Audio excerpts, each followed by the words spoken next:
Dear members of Social Work Fraternity, welcome to pre-conference lectures of 11th Indian Social Work Congress 2023. We are honored that Dr. Kris Clarke from University of Helsinki, Finland, is kind enough to accept our invitation. Dr. Clarke, welcome. Thank you very much. Thank you very much. On behalf of our association, National Association of Professional Social Workers in India, and my university, Maulana Azad National Urdu University, which is the host university for the 11th Indian Social Work Congress, I welcome you and I once again thank you for accepting our invitation.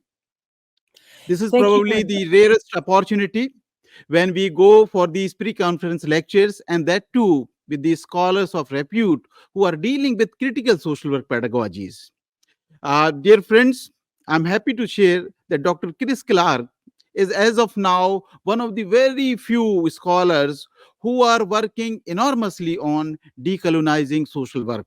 I must say, rather, she lives in the world of decolonizing and structural social work, and that is probably the sense that we all must have while understanding the critical realities that we are coming across in our country context or across the globe. Dr. Kris Clarke is a passionate social worker, educationist, and her passion is so much that it is not only reflected in her writings, whether you read her wonderful article, Epistemic Decolonization, that talks about decolonizing social work, that was published in Aphilia, one of the best journals, I believe, in social work. And also, if we look over her podcast, the social work roots. We have wonderful interviews, wonderful sessions in that podcast, and I request the viewers to do go through that podcast. Dr. Clarke, we have a quick and some kind of connection that probably help us to gel so much. And the reason is that we are located in a US university that is a Urdu university, a vernacular language, and where we get the students from different parts of the country, but these are the students who are from the most marginalized sections of the society. And it is our experiment with these kind of students that we realize that we need to understand hegemony, that we need to understand popular common sense. We need to make our students sensitive to understand what is social justice, what are the oppressive realities. So it is basically in this context that we thought of inviting scholars like you, and let's have a discussion so that students can get better nuance about their own country context as of the other countries. I'm happy that the topic that you suggested is a wonderful topic, the decolonizing social work in a world in flames. I think that it speaks volume. So I request you to please share your views. Dr. Clarke. Thank you so much, and thank you all for inviting me. I'm deeply honored to be a part of this wonderful Congress, and honored that you asked me. Uh, I come to you from a white settler background, so I think it's important to clarify our positionality. And I come to you in with a sense of humility in terms of learning. Also, I hope from you all, because we've all had different positions in relation to colonialism, and there's much to learn about this dynamic. So I consider myself a learner and not an expert, because there's much to learn. But if we think nowadays, the situation that we're in a very difficult situation. As you can see, if you look at the news, we have wars, we have conflicts, we have all kinds of terrible things happening around the world. We have growing inequality. We have environmental catastrophes. We're living with the social disconnection and the challenges after a global pandemic. And we have mass migration, people who are thrust from land to land, country to country, because of these issues, these wars and conflicts. And at the same time, in some ways, we're more connected than ever. So what I'd like to do is talk first a little bit about structural social work. So how do we understand ourselves as social workers in these circumstances? How do we understand our mission of social work in these circumstances? And then I want to move on to maybe why colonization, coloniality is a relevant issue to think about when we consider social work. And finally, I want to end with some thoughts about what decolonization could do in terms of social work, how this could inform us better, how it could help us develop our own practices so that we could better serve our respective publics. So at this moment, I'm just going to flip here.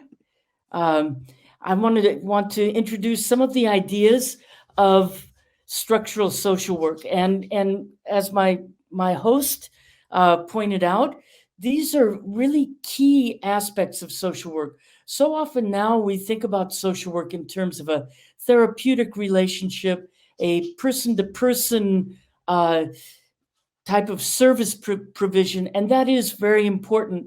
But we have to remember that the social issues and the problems that individuals are often faced with emerge from structures of society, of the social institutions that we have, of the social processes that we have, of the different unequal social relationships that we're living in. So social problems are built into the very structures of our societies. And so social work also has to focus on these structures and not simply on trying to heal the individual, because to heal the individual, we have to see the person within the web of all of these relationships and situations that are structural and bigger than the individual. So if we want to solve issues of social problems, we also have to look at the social structures that are often causing these issues. And we know throughout the world, in every society, that there are relationships of discrimination.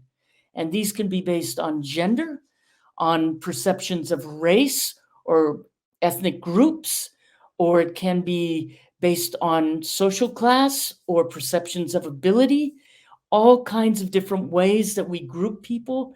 We can see that there are relations of discrimination, whether you're here in Finland, whether you're in the United States, where I'm originally from, or perhaps in your own societies. You can see that there are these structural relationships. And often, as I will come to, many of these, the dynamics, the power dynamics of these relationships have originated in relationships of coloniality, colonization. So these are key issues that we as social workers must address. And because we often work for the state or with the state as a nonprofit or non-governmental organization, we often struggle with some of the ways that policies are formulated through institutions. So sometimes we have laws or systems that privilege some above others. And these are also issues that are social work issues. They are political issues, but they are also social work issues, issues of equity, of fairness, of social justice. And so we, as social workers, just as a starting point, we need to challenge this dichotomy between the individual and society. We have to see that we can't understand individual problems unless we understand the social structures that are also producing these problems. And so social work, especially as we educate social workers, we have to educate people to understand how to have nuanced views of how power operates in our respective societies. And how can we see power in social work? We can see power in ways that some groups have greater control over the allocation of resources or influence. They can decide that money goes to certain areas, but not to other areas. Or we can see that there's more knowledge, expertise, and skills in certain groups over other groups. And this might be a result of structural inequalities: who has access to education, who has resources to be able to be a student, for example. We can also see power in social work in terms of how certain voices are legitimated, have more trust, legitimacy within society than others. So sometimes when we're working with clients, We find that they are the most disempowered, those who have the least voice in our societies. Of course, the way laws are made often privilege some people over others, and just the hierarchical power within organizations. These are all issues that we have to navigate as social workers. And these are power relations that impact us, but also which we can have an impact on as social workers. So that is just to kind of lay some of the groundwork that I think in recent years there's been so much focus on therapy, and at least in the global north on person to person social work, on providing social services. But I think we need to go back to the heart of social work as it originated and look at how we also have to work for social justice. And this means we have to have active voices within the society to speak up for people, so that people can understand the context of our clients. People understand what is creating the situation, the traumas, the pathologies in our society. So in this sense, it's important to come back to what is colonization, because this is one of the key issues when it comes to the dynamic that we continue to live with. And of course, colonization, as you well know in your beautiful country, uh, was a massive project that started in the 1400s, with the British Empire, the Spanish Empire, many empires going abroad and extracting resources and taking them back to the metropole in order to enrich the empire. So it had a very strong material basis of withdrawing wealth, and I can't remember. I once saw a statistic about India. I can't remember how many billions of pounds were transferred from India to the British Empire, but it was a substantial, huge amount of material and resources. But colonization is not just extractivism, it's also ideology. And in order to have this kind of system, in order to extract the wealth for the metropole, there needed to be an ideology that would justify this, that would give kind of a cover, a religious, social cover to why this kind of obviously unfair relationship was justified. And social science from the very beginning was very influenced by this. So when you look at ideologies, the white man's burden, the rise of racial science, as they called it in the 19th century, so creating these false dichotomies of who had greater intelligence or who had less intelligence, was all of these types of ideologies, these pseudoscientific projects, were to give ideological cover to the extraction of wealth and the dominance of certain groups over other groups. Even here in Finland, people came because Finland was colonized by Sweden and Russia. People came and actually measured the skulls of people to try to determine if Finnish people were white people or not. So this kind of pseudoscience was very strong and very broad throughout the world. And of course, just to think about colonization, when we think of that old phrase, the sun never sets on the British Empire, it was literally true when you think of the sun, the time zones, because by the 1930s, European colonization encompassed over 80% of the land on Earth. So it was a massive process, a massive global effort, but it had very strong ideological impact, which continues to today. So even if there aren't so many technical colonial empires, the relationship of coloniality uh, the ways that we think about ourselves in the world, the ways that we think about social science, the ways that we think about many things are still derived from many of these ideologies.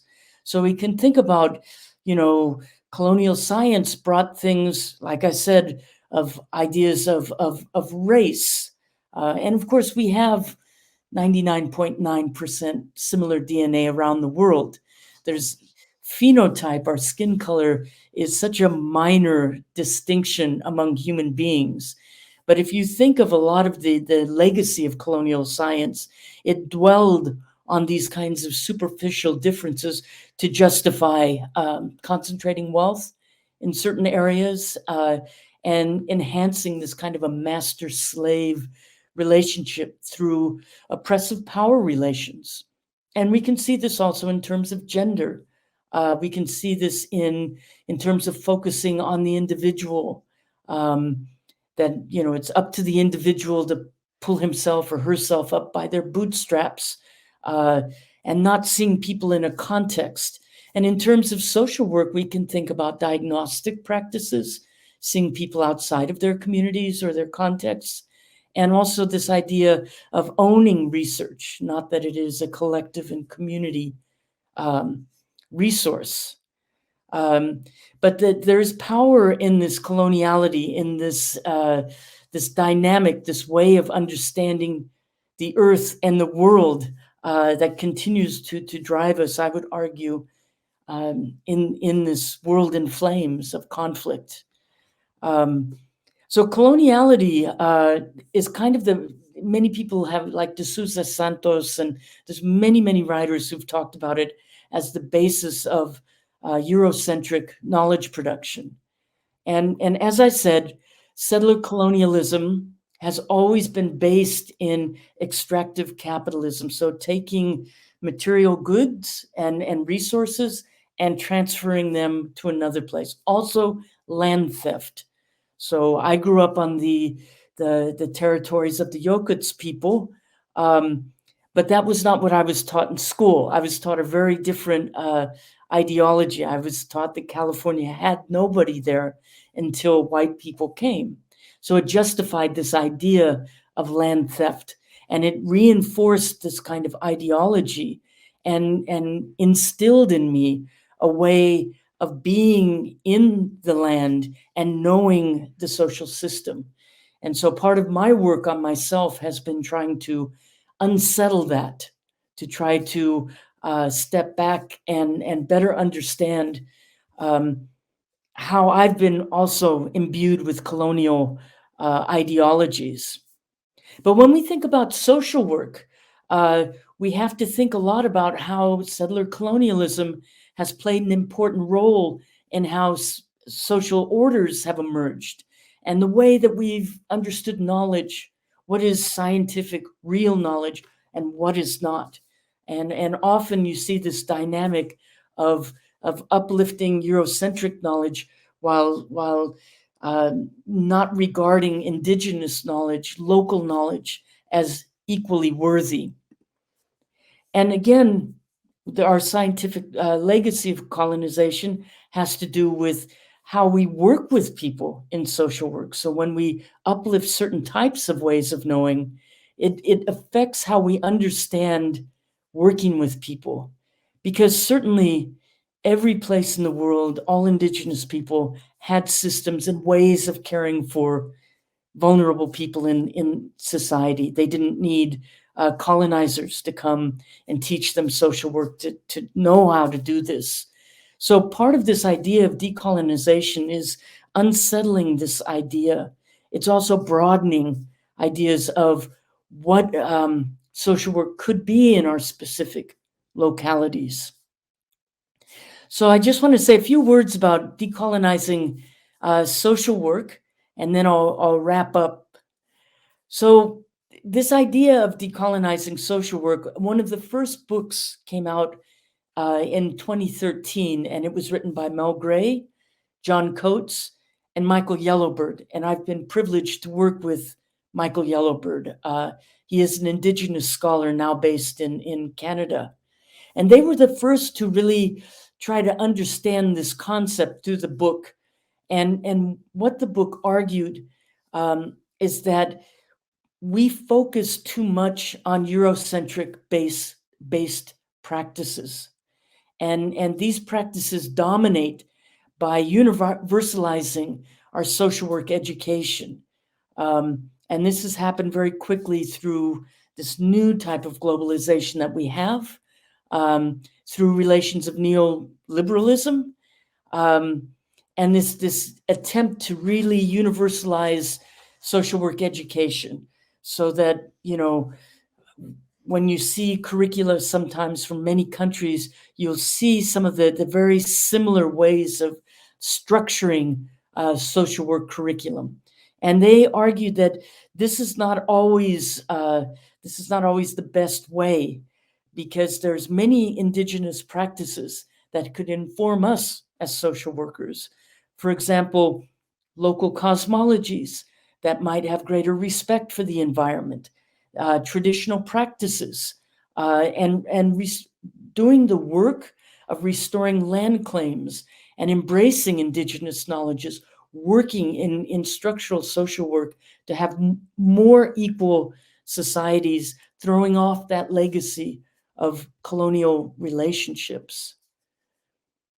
And part of when we think about decolonizing social work is looking at how we structure our field in terms of teaching. I'm an educator, so I think a lot about who we look to as an ancestor. What genealogy do we bring into the classroom to teach our students? And I have great respect for Jane Addams and Mary Richmond. They are often held as the two mothers of social work. But of course, they were North American white women who lived in a certain time, in a certain place. And their stories are important, but they aren't the only stories of social work, I would argue. And we have to move beyond single stories of social work. We have to start archiving also our local practices. We need to enlarge our social work histories. So even if someone technically didn't have a title of social worker, or a degree in social work, it doesn't mean that there wasn't social work activities prevailing in different societies and different places. And so we need to have a more open view to decolonize our curricula in looking locally at people in our histories who have done this kind of work. When I was younger, I studied at Howard University, which was one of the first African-American universities in the United States. And they had a very strong anti-colonial curriculum. So we learned a lot about writers writing 100 years ago, about the toll of colonialism. So this is not a new thing. We have ancestors out there around the world who understood what was happening in their societies, who wrote about this, who we could look to in our social work curricula and build on in the present day to think about how to change these power relationships. We need to open our archives of social work more broadly. We need to open up our social memory to include these stories that are present but often not included in the way that we teach social work. So memory, I think, how we remember our societies, how our inequalities have emerged or prevailed, the struggles, the continuing struggle for social justice. These are all the basis of social work memory. These are all what should be at the core of our curricula, these skills, because we want our students to go out and to continue with these struggles, because it's in the interest of our clients, the most vulnerable people in our society. So part of this is looking at how we narrate our scientific discipline and being more open to placing it locally.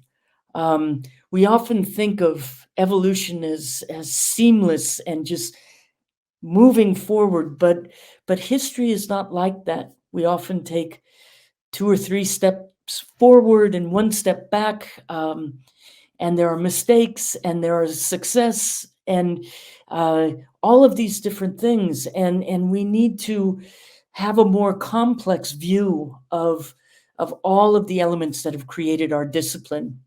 And we need to learn to tell different stories about ourselves as social work professionals, being embedded in our communities, being embedded in our cultures. And sometimes this means also going beyond the lineage of Jane Addams and Mary Richmond.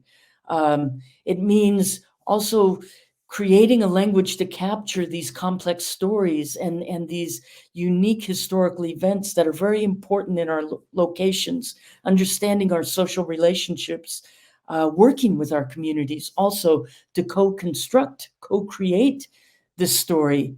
How could we decolonize the origin story of social work, for example, in your own location? That would be a wonderful project, I think. And part of this is recognizing the value of indigenous ways of knowing.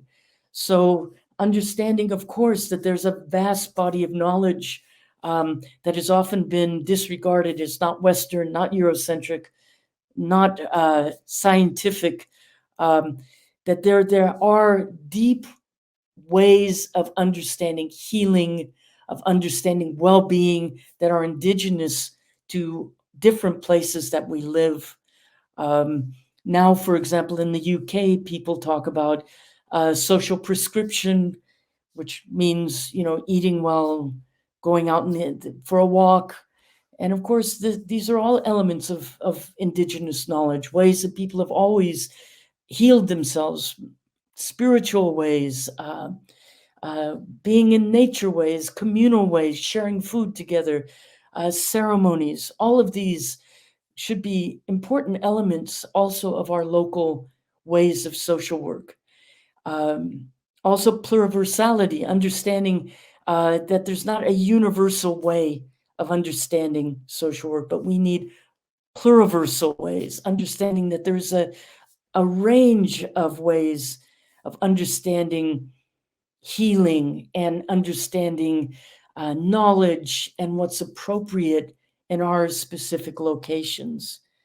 And also recapturing the fact that we are not just minds in the world, but that we are also bodies, and that we are also living in an environment with fellow creatures, with nature, with the universe. That we shouldn't always only place human beings in the center. So trying to expand our understanding more.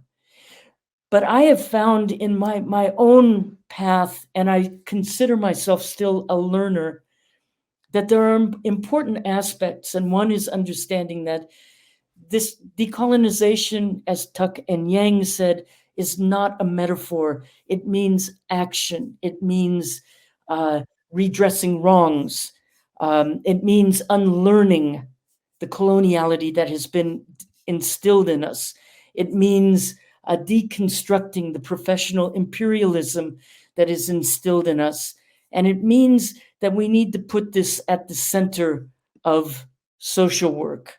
So just to wrap up, I think the main aspects of decolonizing social work is that we need to recognize that there are limits to a Eurocentric colonial approach to social work knowledge and practice. And one way to work with that is to recapture the local. Secondly, I think we have to work with the trauma that colonialism has caused to communities and people, the ongoing multi-generational trauma, and find ways to deal with some of the inequalities and the injustices that have been left over or have been reinforced through colonialism. So we need to engage with that trauma, and we have to find ways to heal and work towards social justice. We need to look at locally and culturally relevant approaches. What is appropriate for our place? Remembering social work takes place, in a locale. And we have to acknowledge our indigenous people who have a great deal of wisdom and work with that. And we need finally to underline that we have to recognize that there is a legacy of historical trauma, and this is a process that we must engage in order to make amends and find ways. Well, I speak as a settler, so make amends and find ways forward together. So I just leave you with two questions that perhaps you could think of, because social work is a future occupation too. It's a future-oriented profession. What would it look like to reimagine the ancestors and the relatives in your location? What would that mean for your curriculum and the development of your social work? And how can we, as a profession, liberate social work from the grip of coloniality in our practices, in our ways of organizing our education? These are some of the things that I ponder. I don't have answers yet, but I look forward to a dialogue. It's very important that we all connect and we have a good discussion. So thank you so much for inviting me, and thank you. Oh, thank you very much. That's how we believe that the pedagogy of question is important than the pedagogy of answer. Yes. And thank you again putting us right from history, from the past, and making us to have a dialogue with the past. And I just recalled how in our country context, there are enormous number of books that talk about drain of wealth. But there are also books that talks about deindustrialization in India as a Mhm. result of colonization. Because we believe that colonization is a product of industrialization. Mhm. But we must understand the histories of the native countries. That in India, with the coming of European powers or East India Company, it was deindustrialization. Mhm. So that's how history is important. Language is important because the subject orient was created. The Oriental mentality is created, and that's how we talk about dark ages. We talk about medieval ages, but India, the medieval Europe is not same as the medieval India. Mhm. That's So right. that's how the language is important and the Mhm. construction is important. So thanks a lot, Dr. Kris Clarke. And rightly you pointed out we need to dialogue with the past. We need to look into reimagine our own ancestry. We need to locate the indigenous knowledge that we are having at our label. And I believe you agree with me. While locating indigenous, we also need to understand the disparities and diversities in the specific country context. Like in India, with such enormous diversity and disparities, Mhm. one brush of indigenous knowledge cannot work. We need to see disparities within, Mhm. in terms of the identities, Mhm. in terms of caste, in terms of other identities. So that is also probably equally important.